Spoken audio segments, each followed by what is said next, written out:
Hey guys, it's Dennis here with Collider Games, and I'm joined by first from LA. We've got, What's up, guys? It's your boy Dorian here. and then all the way across in South Africa, we are joined, like always, with. Joshua Weyers. Okay, so before we get started to this week's Collider Games podcast, which is it's not been a super eventful week. There's some stuff we're obviously going to talk about. Talk about the elephant in the room. This is not gaming related, but the week here, especially in America, has been bonkers. It started off with the crazy ass debates on Tuesday, which was a disaster, and then ended up with President Trump contracting COVID-19, which I have many things to say about that. I will keep it, tempered, just to the fact that this is what happens when you don't listen to science and you mock it and you keep even to this day right now, I think the White House says that wearing a mask is a personal choice. Like this is what you get. So anyways, it's been nuts. Like it already was a crazy week. It's just I don't know. I'm ready for the weekend to start. Yeah, hell yeah, dude. Like just watching, like, I know we're not trying to get into politics or anything, but just that debate in general, just watching that in real time and watching that live, I just was like, am I really watching this right now? Is this what 2020 has came to at this point? Like, it felt like I was watching Jerry Springer or something like that. It was a mess, and oh my God. And not saying I'm glad he got COVID or anything, but it's like, that's what happens when you don't wear a mask and shit. Like you said, Dennis, wear your mask, listen to scientists and shit like that. That's what you get. So that's all I'm gonna say about that. Like Dennis said, I'm keep it tempered because we're talking about games here. But yeah, it's just been a hell of a week in America. Yeah. So Josh, from your perspective, you're in South Africa. What are people saying? What are people's views? Dude, I woke up to a shitstorm today, because all the news finally reached the rest of the world. I guess people were flipping out about it, and it's like, so obviously I had to watch the debate, or at least parts of it. And dude, I'm trying not to use bad language here, but that was bad. Like, even it was a shit show. It was a shit show. I tweeted it out. I didn't want to say that, but it was a shit show. Like, noticeably so from any point of view. Like I've seen high school debates where they've had more self-control, and it's like, and man, I feel like I don't like either candidate personally, but it's like poor Joe couldn't say shit, man.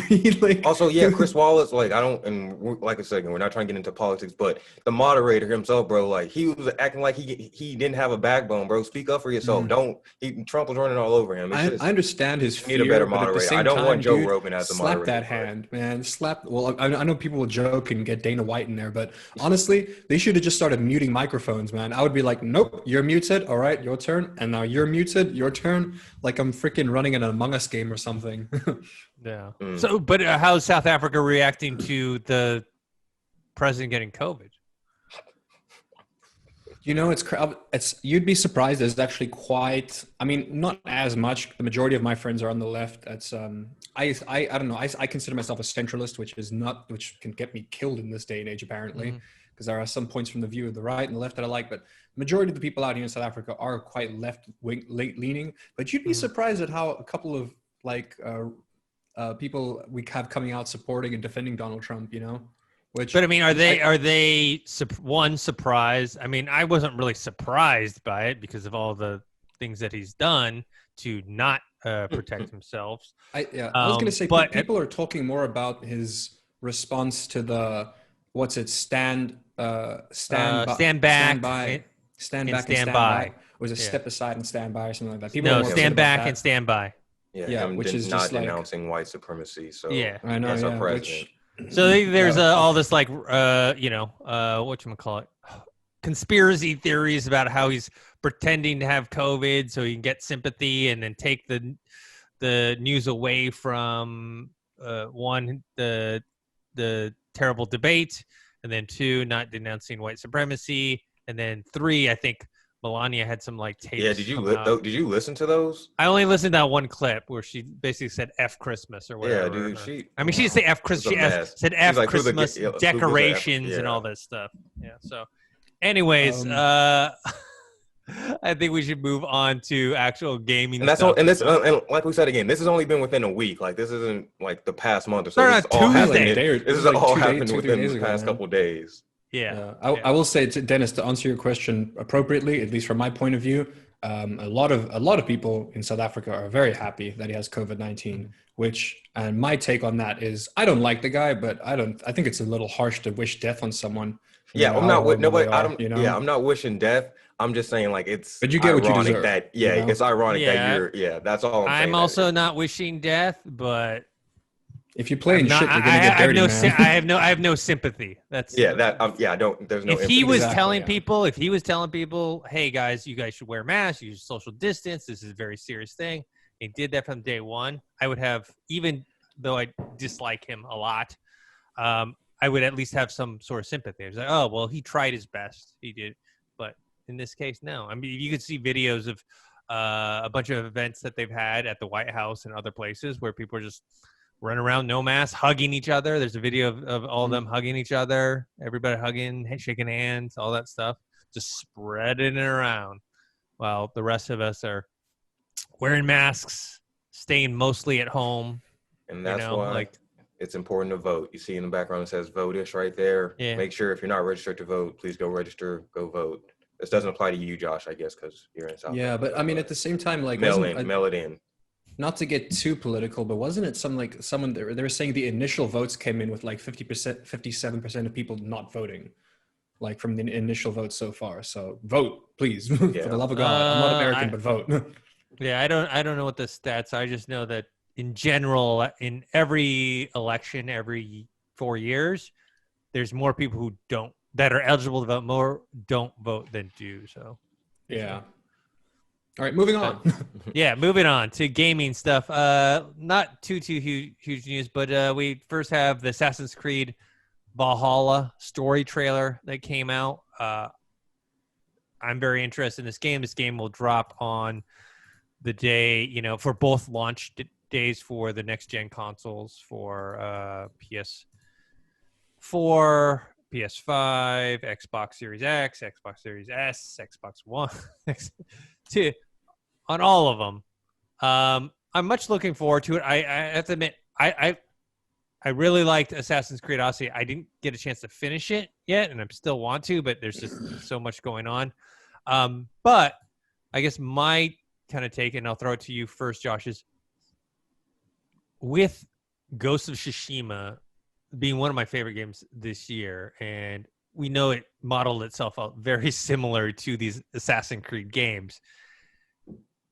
Does Assassin's Creed Valhalla have to hit like even higher bar?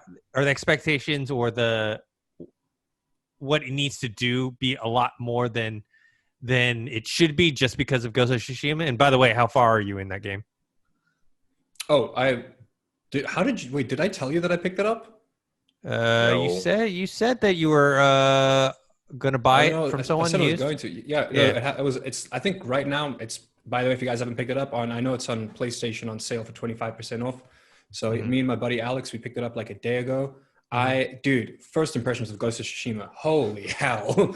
Oh, wow, dude. The first time you get to like really get on your horse in that open world moment of you running through the fields. Yeah.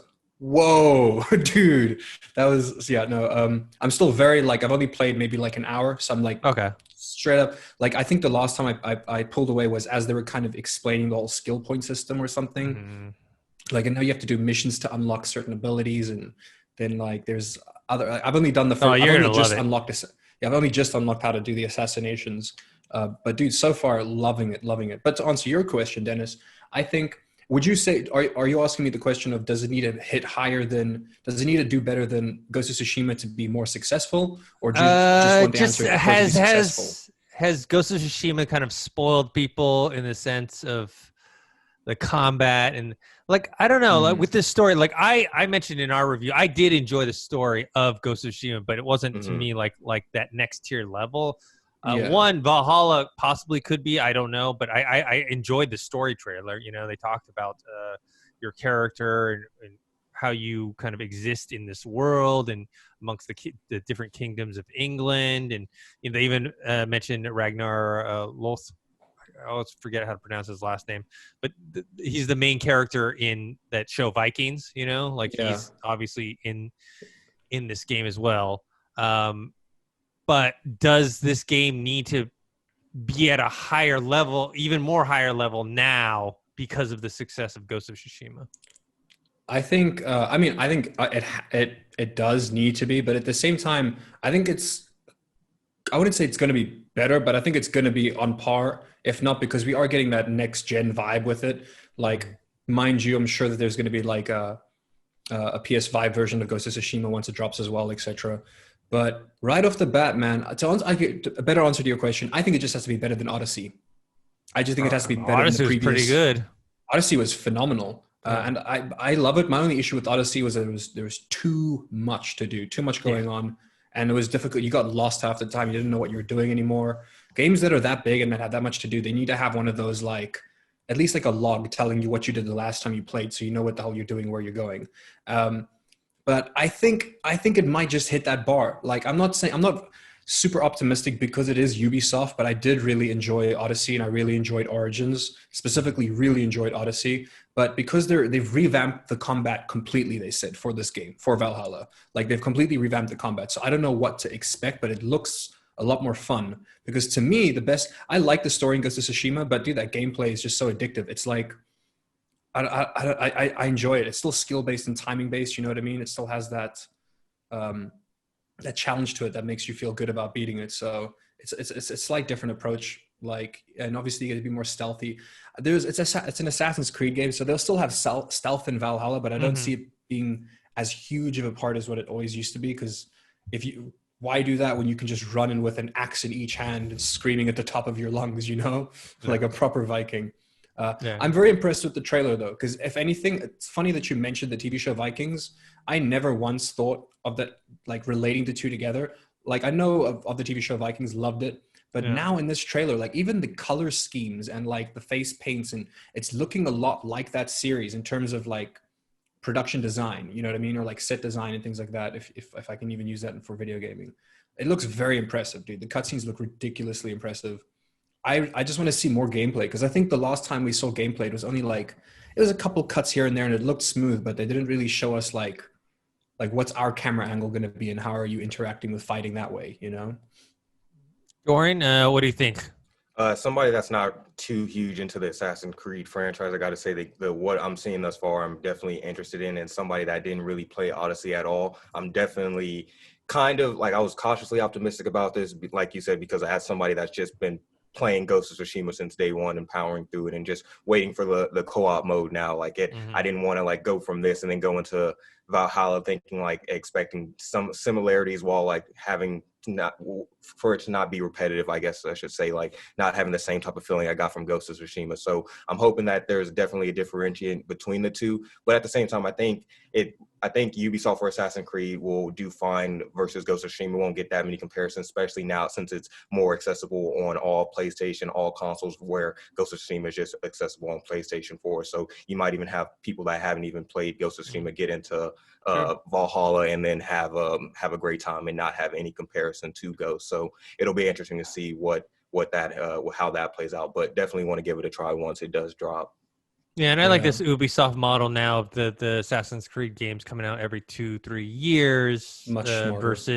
versus like every single year, just trying to pack it in there. Where it's like, do you remember the horrible glitches in some of those games that came out every year?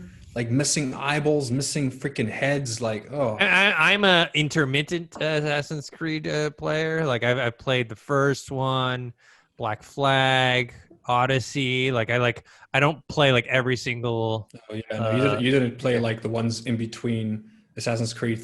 Literally, the ones that came out like in between Assassin's Creed 2 and Black Flag. There were a couple that were just like, wow, like fun, but clearly not worked on or developed properly. Yeah, and I'm actually, to be honest, like I've said this many times, I'm not like the hugest like stealth fan.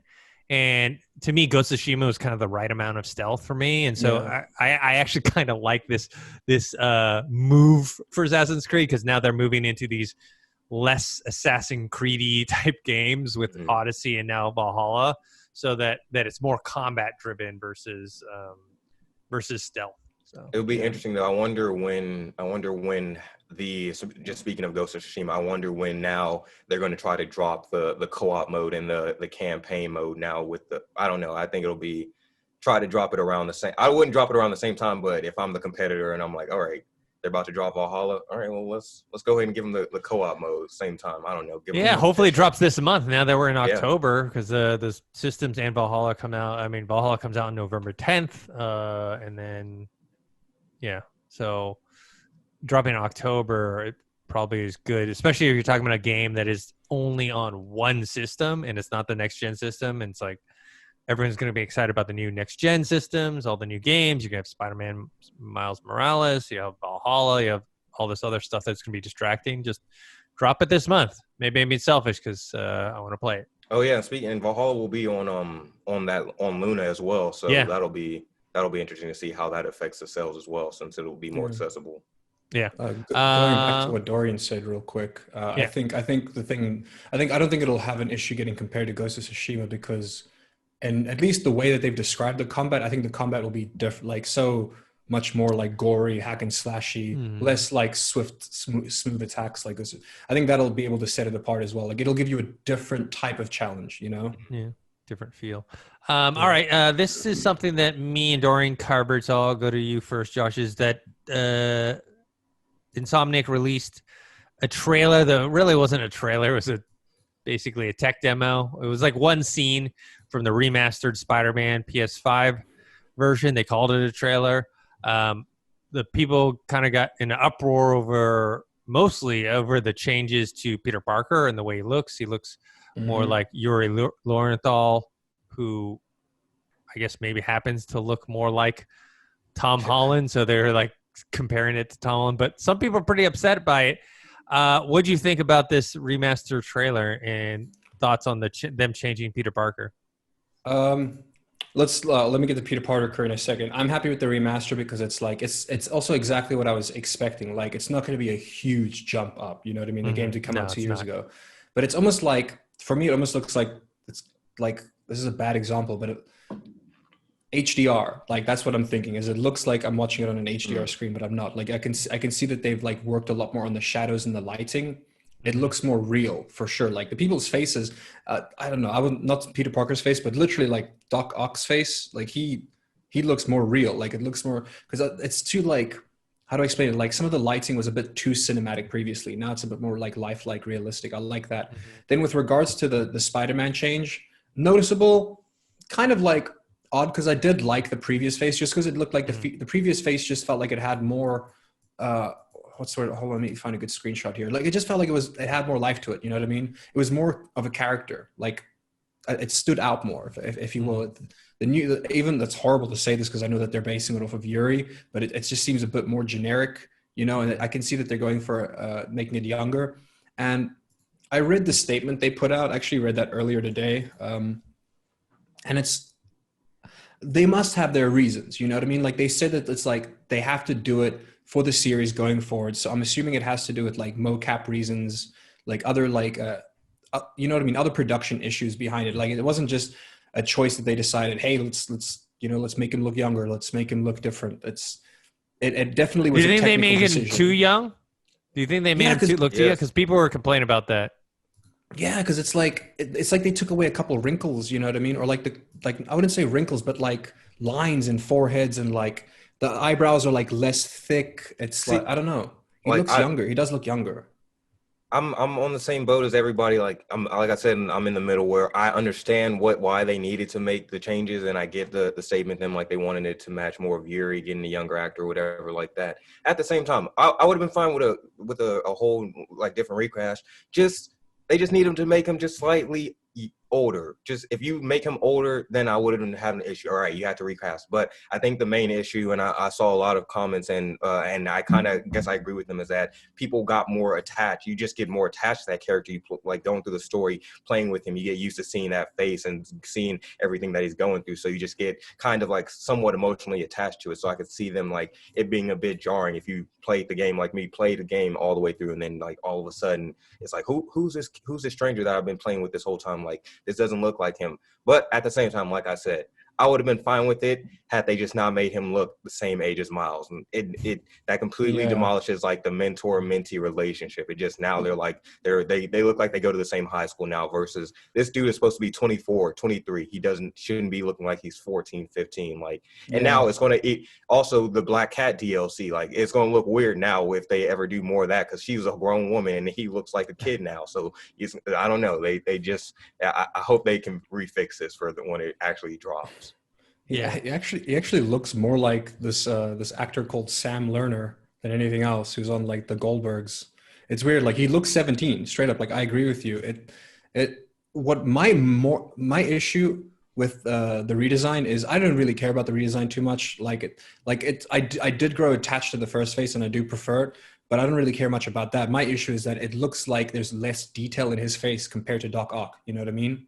Mm-hmm. Like, it looks like they got Yuri and Tom Holland. They were like, we need to make it look a little like Tom Holland and appease to people and make it feel like the MCU-ish, get as much money as we can off his face with Yuri. But it's just he's just too young. That's really all it is for me. It's like they just make him a little bit older. I'm fine with you having to do that for moving forward for the generation for PS5. Do what you got to do. Just he shouldn't be the same age. He shouldn't look the same age as Miles. That's my biggest complaint. Cool. All right. Before moving on, a side note, I posted that, having finished God of War recently, which I thought was fantastic. And then, previously doing Ghost of Tsushima, Last of Us Part 1 and 2, I asked people, I was like, what should I play or stream next? Spider-Man was the number one choice. I think Uncharted was second. I actually have played a little Uncharted, the first one, back on the PS3, I think, but I end up buying the Uncharted collection for PS4, and I have Horizon Zero Dawn, and I have Spider-Man, but people overwhelmingly picked Spider-Man, so I'll see if I'll be doing that next. All right, next thing up, this is one that's very interesting. So Cyberpunk 2077 looks like they are actually going to go in crunch time to meet the November release date. Which, has received some backlash because they previously had said that they weren't going to do mandatory crunch times. Mm-hmm. And now that they are, they're doing 6-day work weeks. But they did say that the people were getting compensated for every hour that they work. Because I know that's like something in the industry, not only the gaming industry, because it happens in the film industry and entertainment industry in general, where it's like, okay, it's crunch time. You got to work overtime, and you don't really get paid anything extra. You just you work overtime, and then it's the same pay. They did mention that. Are they just being too overly ambitious, Dorian? What do you think?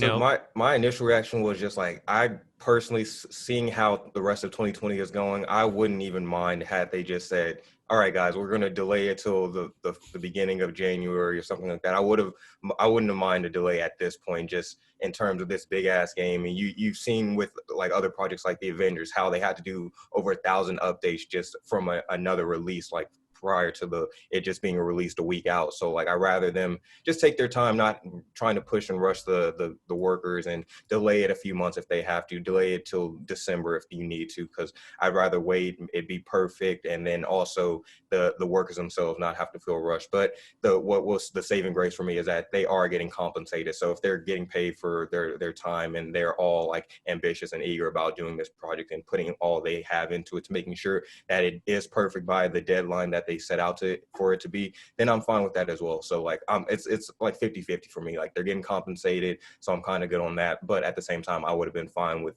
a delay. Like, I'm chilling at this point. 2020 should show. We got 3 months left. Just you can push it back a little bit. I'm fine either way. So yeah. Josh? It's interesting because when they first said that I love that their stance on crunch time before this happened, like they had a very good stance on it. They would never do it. I called bullshit. You know what I mean? Not in like they don't mean what they say. They 100% mean what they say. I'm just like, realistically, they were becoming such a big studio that in the future it's going to be so unavoidable. You know what I mean? And like, if anything, they can at least mitigate it where at least a 6-day work week is it can be hell or it can be not so hell. It depends on what your hours are. Is it 9 to 5? Is it 9 to 8? You know what I mean? Like it's, so hopefully it's not too bad. Like you said, they are getting paid extra. And apparently they do this thing where like they said in recent years, 10% of the annual profit of our company generates, the 10% of the annual profit he generated in 2020 will be split directly among the team, which was something that was going to happen regardless of crunch time anyways. But people, because they are also getting paid extra per each hour, and it's unavoidable. And I wouldn't say that they are overly ambitious. I think that they are overly ambitious, but it's like saying that it's like making think that they were shooting for the stars. If anything, I want to say they reached just a little too high, like not like super like something that they can't do. Like they knew they could do this, but then, COVID-19, the whole world's changing. Everything's different. The way people got to work and stuff like that. And I don't know, they're sincere about it. You know what I mean? Especially because they understand that they're going back on what they said. They're very sincere about it. I think everyone's understanding, like you said, some people would be okay with waiting for, I would also personally be okay if they had to delay it again, but I don't think that the company can afford to do that. With 2020, you know what I mean? Because they don't have any other IPs that are currently, like they don't have any like games as a service game, as far as I know. Like the last game the last big game they did, as far as I'm aware, is The Witcher 3. Bro, all they need to do is they just need to they just do drop a whole bunch of Keanu TV spots for the rest of it. Like all those keep going viral. Fair enough. That's all they got to do is use that to market them. They can hold them over, just get some ads on that. But yeah, they got to pay people eventually, man. That's true. Yeah, I also think they are, because this game isn't, they plan on next gen versions, but that next gen versions aren't ready yet. So this is going to be on the current gen, and getting it out before, or at least around the same time as the next gen consoles, before everyone shifts their attention elsewhere. And also, it's the holiday season. That's why all the games. That's why it always like sucks, like covering games like during the summer months when there's like nothing going on. It's like all the games mostly are packed to this like September, October, November, December months, and we're getting this one supposedly in November.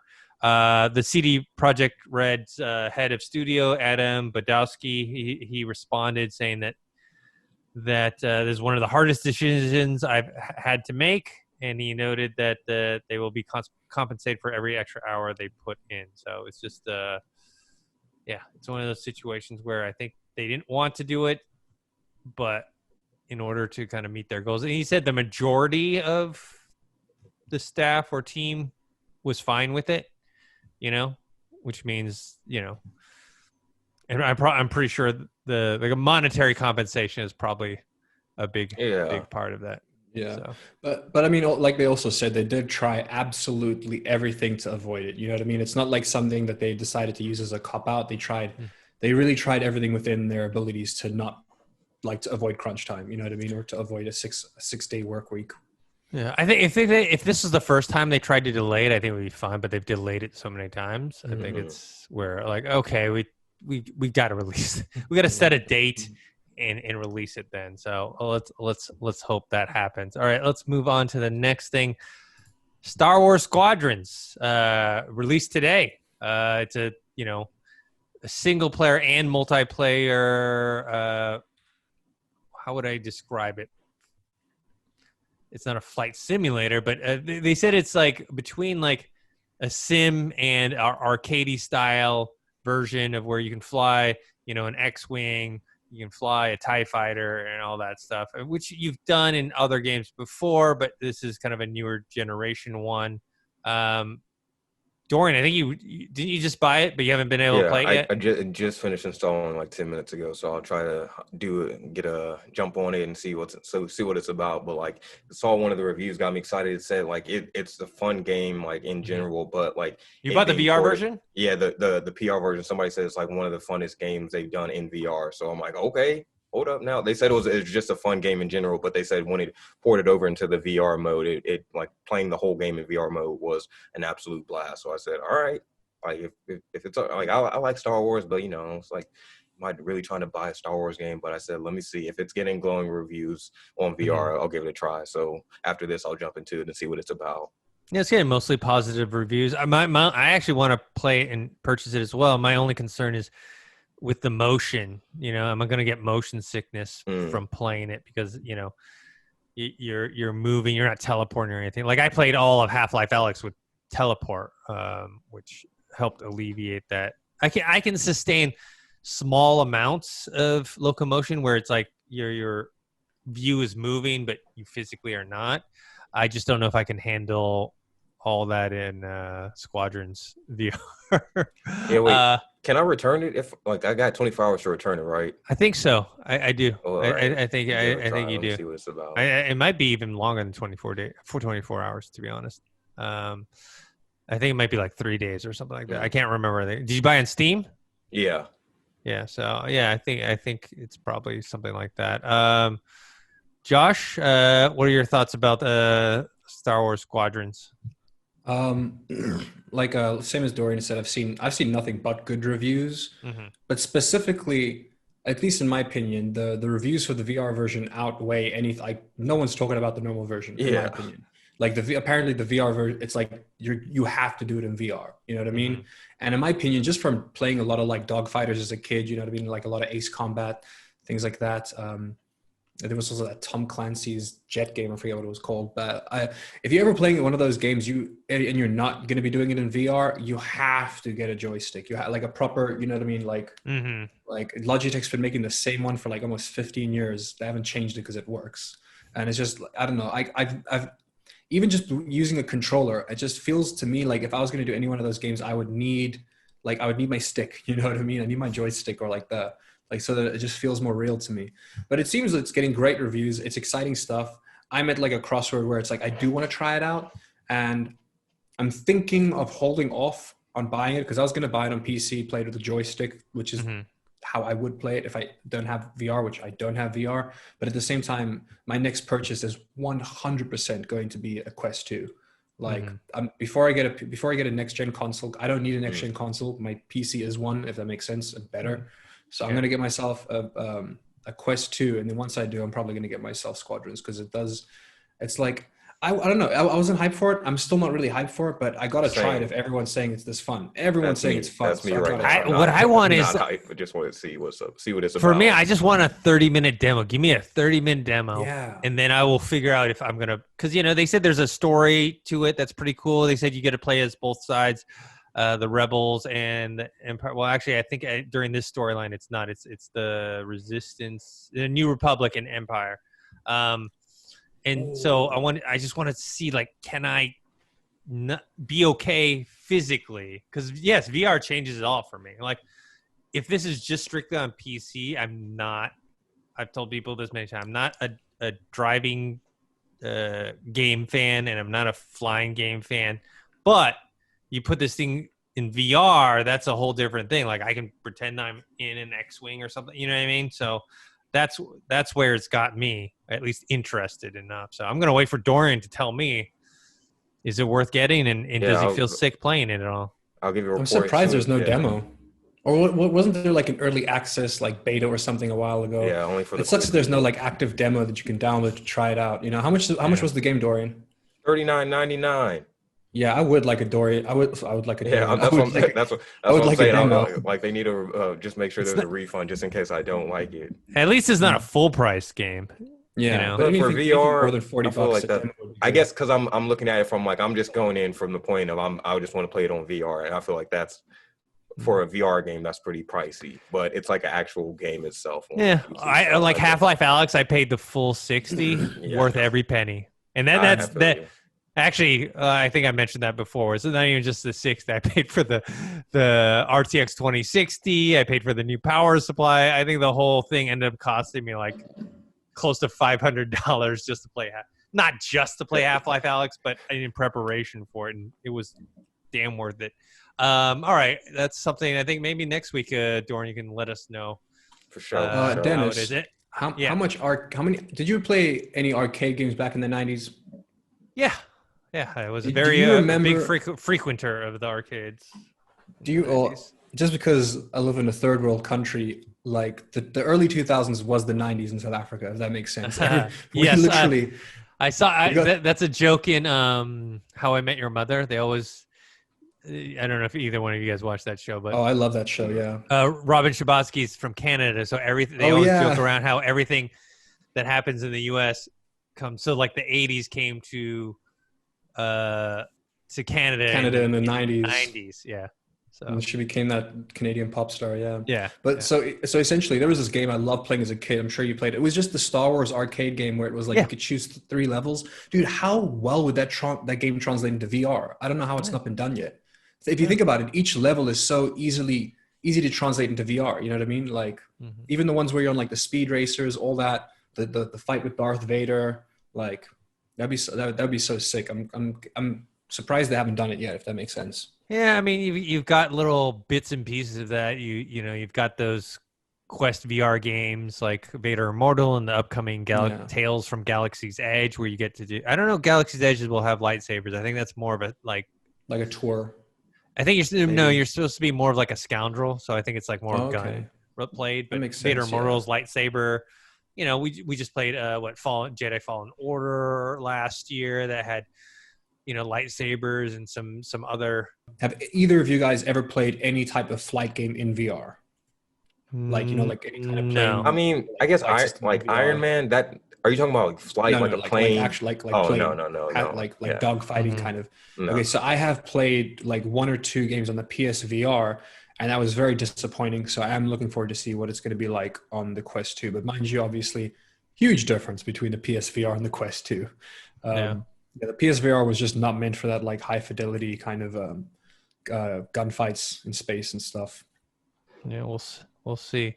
All right, let's move on to the next thing. This is something we already knew was coming, but they announced that the EA Play will be part of the Ultimate Game Pass or Game Pass Ultimate on November 10th, which is the same day that Xbox Series X and Xbox Series S are launching. So great deal. Like I said, to me, in a year, I think Xbox will be pretty set. Right now, it's like, okay, cool. You have access to all these great games, but they're, quote unquote, older games. So in a year, I think this will be the best deal you could have is having an Xbox Series S and Ultimate Game Pass or something like that. So what are you guys' thoughts?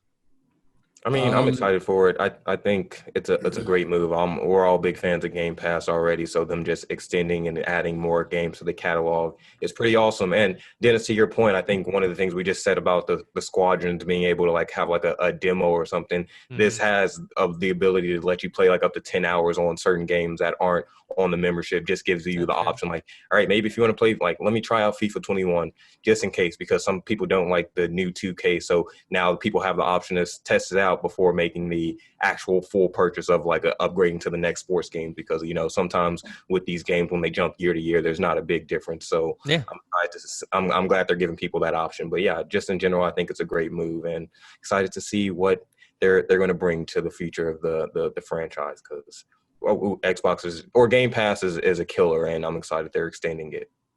Yeah, Josh. I just wish I had an Xbox, Dennis, because I have both of these services. I pay for both of these services separately, but I'm going to continue to do so because there's still no benefit to me getting Game Pass Ultimate without an Xbox. Because I think it's $5 for Game Pass for PC, and it's $5 to have the EA Access, EA Play on PC as well. So it's like for $5 more, I'm not getting anything more. You know what I mean? Yeah. I wish that they released like a joint thing where it's like you can get like maybe like Xbox Game Pass for PC plus EA Play for like $7.50 a month instead of $5 a month. Like I wish that was an option, not so much. But I think like Dorian said, it's not like I'm subscribed to both of these things. Game Pass is definitely way more worth it than the EA Play in my opinion. But do I have EA Play? No, I don't think you do. If I have the Ultimate, I don't, or do I? Or is that something? No, you do. You do. Starting now, starting November 10th, you will have it. You will have it. That's the whole thing. Which means you'll have you and we can play Titanfall 2 on PC. Yeah. FIFA you can try 20. Need for Speed Heat. A couple also, other things. Speaking of Game Pass, Doom Eternal was on there today, so I have to crack open the Xbox for the first time in months because it's not available on the PC version yet. So it's just on the Xbox. So dude, I can't wait for it to come to PC on the Game Pass. It's gonna be. I mean, that's the thing, right? That's why I've been harping on it, and that's why I thought the Bethesda move was the right move. They need the exclusives for Xbox. You can't get people. Look at Josh, for example. If he's got a PC, he's got a PS4. Okay, he gets Game Pass for the PC, he gets EA Play or whatever. He doesn't need an Xbox, right? You need an Xbox if you have big exclusive. Imagine if there's fall off, even if it's timed exclusives. Let's say, I mean, I don't think they'll do that with something like Elder Scrolls or whatever, but let's say Starfield comes out or whatever. It's like first on the Xbox for 6 months, people will buy, an Xbox. It's a successful business strategy. We've seen it work. People do it even just with like Epic Games and Steam, where a game's like on Epic Games for 6 months before it moves over to Steam. Like we've seen success there, Yeah. People don't like waiting, especially for something that they really, really want to play. People could wait for like, okay, some game that's kind of mediocre or okay, semi, but when it's like a AAA title of a franchise, like for example, for me, let's say even if like for Fallout, they do a 6-month delay for PlayStation. It's a timed exclusive. 6 months, let's say, or a year, something like that. I'm not waiting 6 months to a year to play it. I want to play it when it comes out. And so yeah, when it said Doom Eternal was going to be on the PC like later on, I was like, I'm not going to. Genesis, like people been hyping this up. Like I'm not going to wait until it goes over to PC. Let me just crack it open now and turn it on. So yeah, like it definitely gave me incentive to actually go and download it and pull out the Xbox for once in a blue moon. You know what? Also, too, what we'll do is once I get a next gen Xbox and some of the older games, like remember Wolfenstein? We played that game and it was fun. Yeah, that was fun. But then we got to a part where it was like, I don't know why the difficulty just ramped up like significantly. It went like from, hey, it was pretty fun, it was fun, and then all of a sudden it just like jumped all. That's a game that, okay, if it's on Game Pass, it's not like you and me have to go rebuy it or whatever. Let's just play it through there. So anyways, it's just good news for I'm actually Xbox. Finally about to try that, by the way, because I saw you guys play Youngblood. I saw you two play Youngblood at the office, and I was like, oh, I want that. And I saw it's on Xbox Game Pass for PC, so I'm going to be trying it out with my friends soon. Nice. While we're on the topic, though, real quick, because it still kind of is more or less related to xCloud. I think it was earlier this week or possibly last week. We didn't really cover it. A lot of reviewers and stuff, they were sent a review kit essentially for xCloud. Yeah, I saw Alana Pierce got one. Yeah, I watched her video, which is good. You know what I mean? Because she kind of showed off that how like it's not working as good as you want on like the bigger games like racing games and stuff like that. You could tell that it wasn't performing as well, but it was more like a drop in resolution, not a drop in latency. You know what I mean? And in frame rate, sorry, like not a drop in frame rate, but more of a drop in resolution. But when you're on a mobile device, like a drop in resolution is you're not going to notice it that big. Exactly. Yeah. So I don't know, at this point in time, though, it seems like it's going to be more popular for like, I wouldn't say more indie games, but like not such like fast-paced games. Yeah. Like I can see like those kind of games still struggling. They still need to like tweak it a bit, and it all depends on what country you're in, what your internet is like, and all those other things as well. Stupid that it's not on iOS, but that's their loss. Yeah. Well, let's kind of transition with all this Xbox talks into the Xbox Series S and Series X. Kind of first impressions, but these first impressions are not about actual next-gen games. They're more about the console themselves. Some reviewers have actually got the actual consoles, but they're not allowed to talk about the games, but allowed to talk about, the physical attributes in the designs of them, and then also the menus and the quick resume, which I thought was pretty impressive, and just showing running Xbox One X games on the Xbox Series X to show how fast the load speeds are, and load times are. So what do you guys think? I thought that was pretty impressive. I don't have any comments on this until they want to send me ones for me to give my own impressions on. So Microsoft, Xbox, let me know when you're about it, because all these influencers getting Xboxes and shit, and we're over here having to review their impressions instead of giving our own. So Xbox, hit me up when you're ready to quit playing games, because we've been loyal to y'all we've been taking the brunt, but y'all playing games over here. So Josh, I'll pass it to you because I don't have anything to say. The things that stand out to me the most, or the things that I think I appreciate the most, is the fact that it is apparently quiet, like way quieter than that they're expecting. They said that they played Red Dead Redemption 2 on it, and it was like nearly silent, which compared to now, like if you play Red Dead Redemption 2 on any PS4 or Xbox One, it's going to sound like a jet engine, you know what I mean, on like the more intense moments. So I'm excited for the fact that it is silent, but also like, how long is it going to be quiet for? Because obviously, like in a couple of years from now, we're going to be pushing that hardware to its limits, and then it won't be as quiet. But it's nice to know that it's fairly quiet right now in comparison to the current gens. And then they said the boot time is much quicker. It takes 10 to 12 seconds compared to a minute. Where it used to be like a minute for you to like boot your Xbox. Now it's going to take you 10 to 12 seconds. So that's also something that stands out for me that I really enjoy. And those are like the two. Those are the two things for me that stood out the most. That I'm most excited about it is just the fact that it boots quicker and it's quiet. Those are two things that I do look in for a next gen console. Mind you, it's got an SSD. It has to boot quick. Yeah. And they have the quick resume, which is fun, which is not fun, but like convenient, switching between games. Like you don't have to I know on the PS4 is actually, I think, worse than the Xbox, where it's like you have to exit out of the game and then go into the next game, where the Xbox current gen, you can exit out of game and it'll pause that and then you can go into the next game, but it still takes a little time to load up. And this is just like you're swapping. It's like swapping between apps, type of thing. I'll be honest, I can't even remember. It's only got quick resume with apps.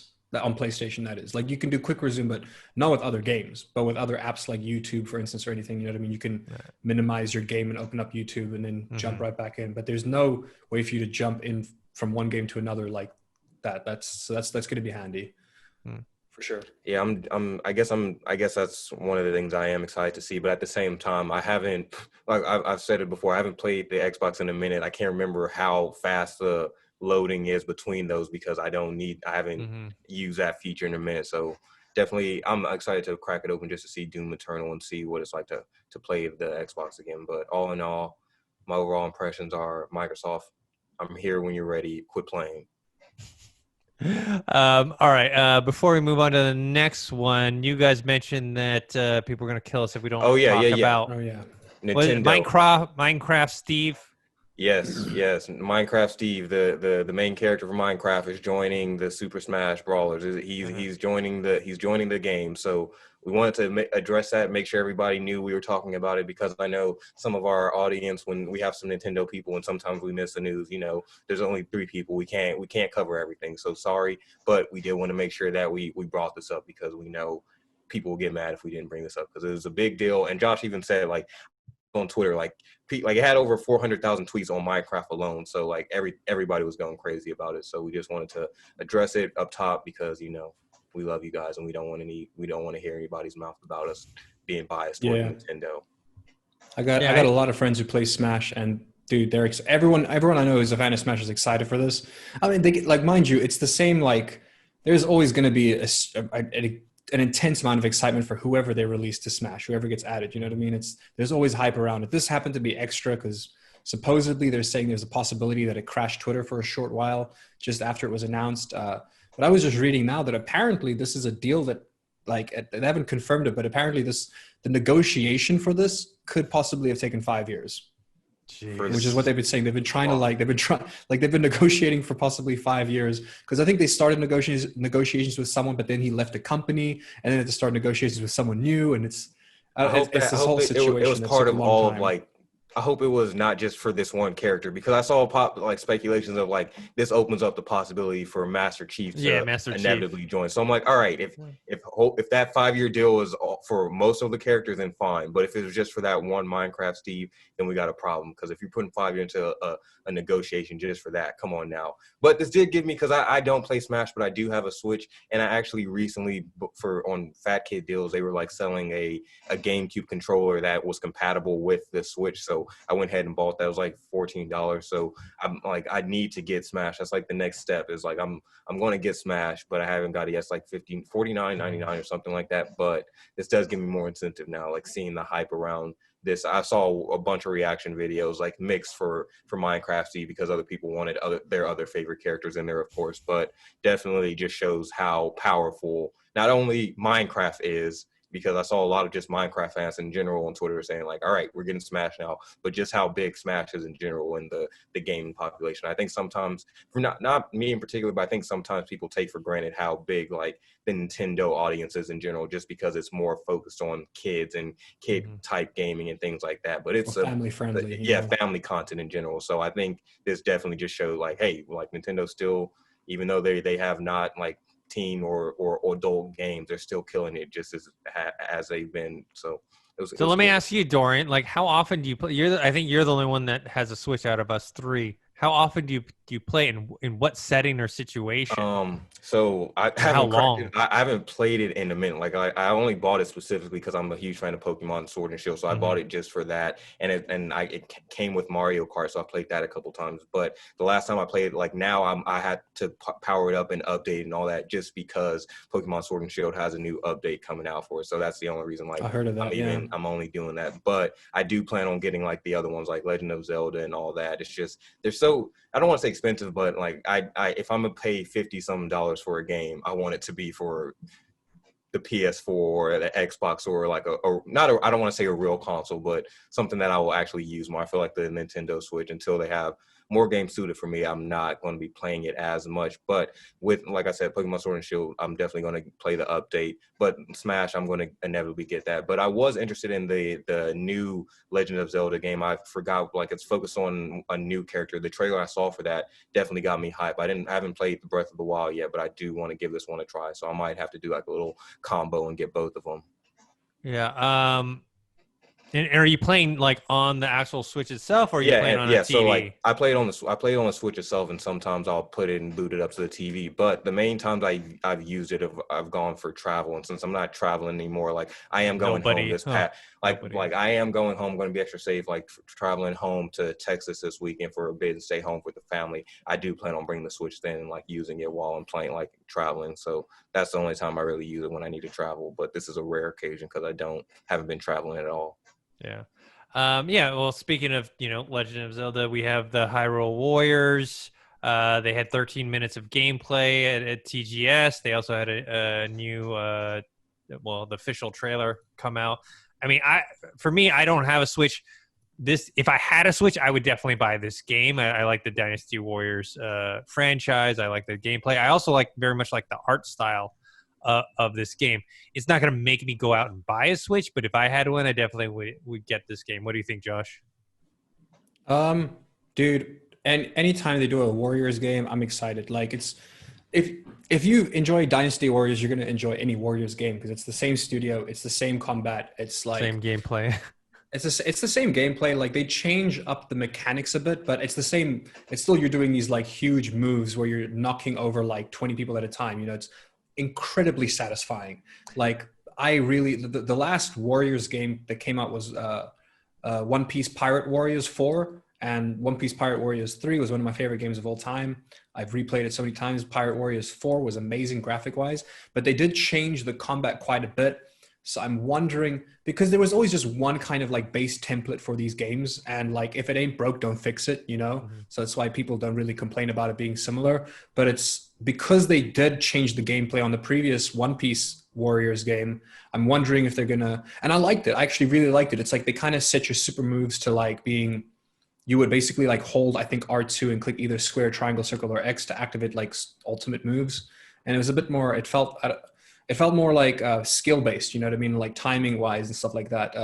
For the most part, for a game that's pretty much just a beat 'em up, you know what I mean? I'll be honest, like, most of these games involve you just smashing one button. It's not very complicated, but it is so satisfying. It is so satisfying. I would play it just because it's a Warriors game, and it's Zelda. They always end up like partnering with someone to do one of these Warriors games, and the more IPs they get their hands into, the better, in my opinion. I hope that they get their hands into even more IPs that I were to see like a Warriors game. The thing that I like about the Wars game is even though you control characters that have special moves and you're hacking and slashing and attacking and whatnot, is that you get to go, you and your friends can go up and go to certain parts on the map to influence the battles, right? Like if a particular part of the map is your army is losing, you go over there and help them out, and then you can change the tide of the war or the battle and then go from this side. And so I like the strategy aspect of that franchise. Yeah, that hasn't changed from any of the previous games. Because I was re-watching it now, and it seems like, especially the maps are pretty much, I'd say, the exact same size as the maps that were in One Piece Pirate Warriors 4. And it looks similar layout, like very similar design, which is, once again, if it ain't broke, don't fix it, in my opinion. But dude, that is the best part of the game, is the whole influencing sections. And it works quite well in a lot of their games, where it'll kind of put brackets around a section of the map you need to go and influence. And there are different times like where you can split up with your teammates to go to do different sections. And it'll like clear it. It'll like turn blue when it's cleared, or it'll turn red when the enemy's taken over the territory. So it is this kind of like ongoing territory battle. And then if you're a fan, like the one, when they do anime Warriors games, it's easier because it follows stories. But I'm curious as to what story they would follow for this Hyrule Warriors game. You know what I mean? Like there's so many different Legend of Zelda stories. Like, are they going to come up with their own story entirely? Well, it's the Age of Calamity. They said it's like something it's a prequel, that was right? Yeah, it's a prequel to Breath of the Wild. Like it's supposed to take 100 years before. So the fact that it's its own story, I think that's going to be that's the biggest hype to it, in my opinion, because there's nothing in my eyes, there's nothing different from this game to any other Warriors game I've seen recently. Even graphics wise, it looks good, but the previous One Piece game looked great too. The fact that it's its own story, and like because a lot of the other Warriors games, you're just playing a story that you've already watched on TV, for instance, you know. So this is going to be really exciting. You're getting something completely fresh. It's not like you're reenacting something. Like a lot of Warrior games are reenactments. Maybe not the Dynasty Warrior series, but like when they get their hands into other IPs and stuff, you know. All right.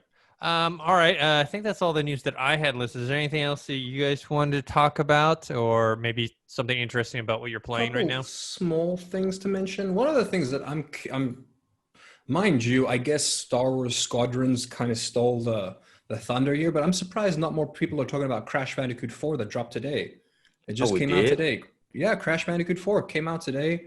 It's huge, very ambitious. It looks like, from my point of view, looks like a lot of love went into it, because you can tell, if anything, I was actually sitting there talking to my friend Alex the other day, saying when they did the remake, the people who did the level design must have, like, while doing those level designs, because you're remaking old levels, they must have had their own ideas for levels, which is what led to Crash Bandicoot 4, like all these other ideas that they had while developing that game. So it's very ambitious. They've added a lot to it. Haven't really seen much reviews around it, but I think I might grab it this weekend and try it out. So I'll let you guys know next week. But I felt like that was worth mentioning. It did come out today. The NVIDIA RTX 3070 has been delayed until the end of October, which I'm not going to get one, but that is the one that I was looking at. If I was going to get one, I was probably get the 3070. It's the best priced one, in my opinion. Fall Guys Season 2 is going to come out in October 8th, which is exciting. So if you're still... You didn't have to even bring up that news, Josh. You could have just... Hey, man, I hate the game too, but I still play it every day, Dorian. I don't know why. It's like a drug, okay? So yeah, if you still need Which one do you hate more, Dorian? Fall Guys or Among Us? I've only played Among Us once, and I have no in whatever the word is to go back to it. Like I don't get it. I don't get it. I think you hate it because it's popular, Dorian. Maybe that might be it. Maybe I just hate popular. You're things. a hipster, Like, video game hipster. I hate Rocket League, and I haven't even played it yet. I see it trending on Twitch all the time. I'm like, fuck Rocket League. I don't even. And I even downloaded it too because it's free. Like it's free to play now, and I haven't opened it up. Maybe that's it. Maybe I just hate popular things. I'm just I'm a I understand why you hate Fall Guys. You have a full reason to hate Fall Guys. That is a rage-inducing game. Like dude, I'm so scared I'm gonna break something when I play that game. Like I'm gonna lose my temper and break something. That's also not worth mentioning, but if people want to look it up, the Ubisoft CEO, he released like a whole statement on how they're gonna prevent abuse in the future. And then there's also supposedly they're saying that not all, talking about PlayStation, talking about Sony, talking about your PlayStation 4 library moving with you to the PS5. I think the whole library moves with you, but they're saying now that a lot of those games, your saves aren't going to move over. Yeah. So you would have to start over, which is like not the end of the world, you know what I mean? But it's on some games I can see that being very frustrating. Like, I don't know, like for me, my Final Fantasy X, I have so many Final Fantasy X saves and I want them to come with me so badly. This is obviously not going to affect games that have cloud saving, like at all, obviously. But for the games that get saved, like to your PS4, it seems like a couple of them will not be transferred over to the PS5. Not the end of the world, but some people will be upset by that. And that's about it, really. A lot of movie news this week, but not really gaming news. You know what I mean? Yeah, a lot of movies being delayed. Yeah. And also just wrapping. Like, they finally wrapped Avatar 2, and they're doing quite well on the... and they're still... I think it's because New Zealand got its shit together so quickly during the pandemic.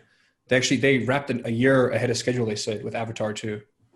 Yeah. It's still going to take 6 years to edit it. Yeah, I think Bond got delayed today. They're pushing to 2021. So. Oh, Lord of the Rings went back to filming as well. Once again, that's New Zealand. Well, yeah. I mean, if you have a country that, actually was able to contain the virus. And I think that this is gaming related, but because we've been talking about Spider-Man enough. So supposedly Jamie Foxx is in talks to reprise his role as Electro in the third Spider-Man. Yeah, movie. which is weird. I mean, but they already did it with the J. Jonah Jameson stuff. I think so. The J.J. Simmons. Yeah, I think that they have to revamp the character because people hated the way that he looked in Amazing Spider-Man 2. You know, I feel bad for Jamie Foxx, man. He really sold that character. He got Disney money now.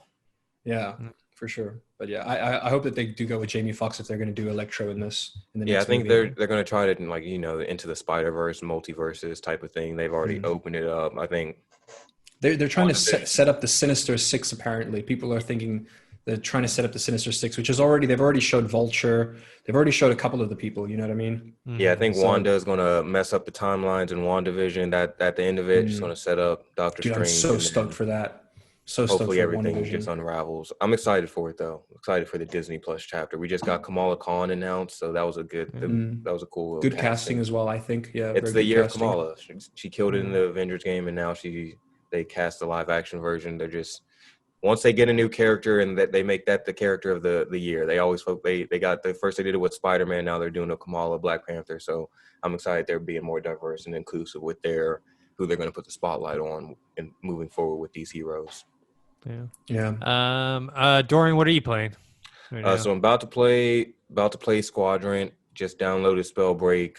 Want to dive into that, see what that's about. But besides that, yes, hit me up when you do. Favor and Until You Fall, the VR that it's been out on the PSVR and on the Rift, but it just ported over to the Quest. So been playing that. It's like surprisingly they sneak it into a work like it's kind of a workout. They don't let you know up top that it's kind of like the sword slashing, all that. It's a bit of I'm sore at the end of this week from all the I've been doing because it's like one of those games where you keep going, and if you die, you have to start all the way back from the beginning, but you can upgrade your weapons and things like that if you save up coins along the thing. So I made it to one checkpoint. Now I keep like getting to like this one big ass monster, and it's between like having to parry and dodge and move your whole ass body. It kind of reminds me.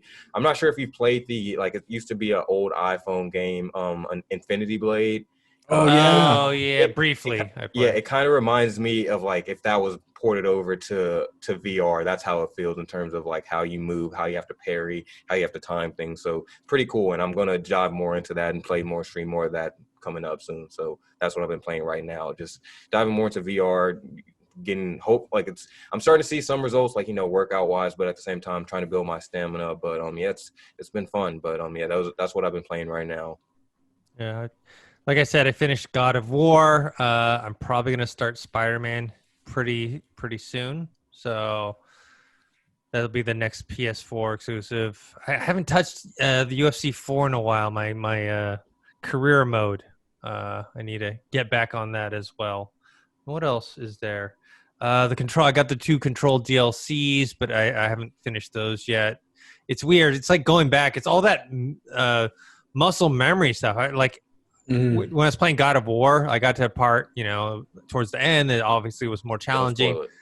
No. And I just stopped playing for 3 days. That's it, 3 days. And then went back to it. And I was like, oh my God, I'm getting my ass kicked. You know what I mean? Like, And there was a part at the very end that I probably did multiple times, and it was like, and I refused to stop playing because I was like, I remembered waiting 3 days to play it again. I was like, if I don't beat it now, in 3 days I'm going to be even worse. So I gotta keep playing till I finish it. So, but yeah, yeah. I've probably Spider-Man next week.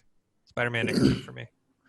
All right, go ahead. Oh, hold on. I'm letting people know I've been playing Satisfactory, which is an amazing game. It's just what is that? It's I don't want to use the word, but it's satisfying. It's just a resource management game that like I played it in beta years ago. It kind of like had its like full release, but it's still in early access. It's just a really fun resource game, man. Like you literally set up your own factory. You're like on this world, you drop down like a pod, and then there's like mine deposits. You literally set up your own automated kind of factory, and it's just so satisfying. I've been playing a lot of that. Haven't been playing much Valorant because I don't think my account got hacked or banned, but it's like I changed my in-game name because I use my real name and I don't want people to find me when I'm raging online at them. But ever since I changed that, I can't access their social section. Like I can still play the game, but I can't send invites or accept invites. So I have to create a new account for that, which sucks, but it is what it is. And then, as I said yesterday, started Ghost of Tsushima.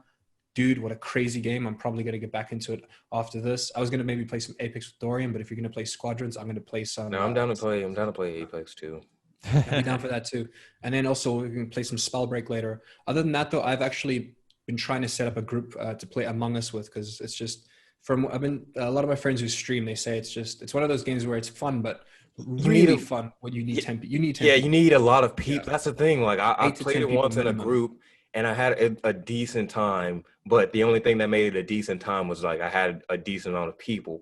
But for me, like if I'm starting Among Us, who am I get? You and Josh, like 2 people, like it's hard. It's hard to try to build like, at least get 10 people across. Yeah. So if any of you watching this Collider Games podcast right now, you want to play Among Us with us, hit us up, leave a comment, hit us up on Twitter. I'd love to do one of those. Yeah. Collider Among Us. I'm down for that. All right. Josh, where can people find you? You guys can find me right here on the Collider Games channel. You guys can also find me on Instagram at josh.toki. You guys can find me funny enough, on TikTok at josh_toki. And you guys can find me on Twitch at josh_toki. Times are tough, man. I'm looking for followers on TikTok now. Trying to bring them over to my other platforms. Dorian? You guys can find me on Twitter at Dorian Parks. You guys can find me on Instagram at Dorian Park. Wait, you guys can find me on Twitter at Dorian Parks and Rec. And you can find me on Instagram at Dorian Parks. And then you can find me right here on Collider Games. And you guys can find me on Twitter at ThinkHero or Instagram, Dennis.tzng. Make sure to subscribe to this YouTube channel, youtube.com/Collider Games. Also, our factory feed, the Collider factory feed for our podcast every single week. We'll have interviews. I believe we're trying to set up an interview with the Cyberpunk 2077 team. So that'll be closer to launch as well. So keep a lookout for that. So until next time, I'll see you guys later.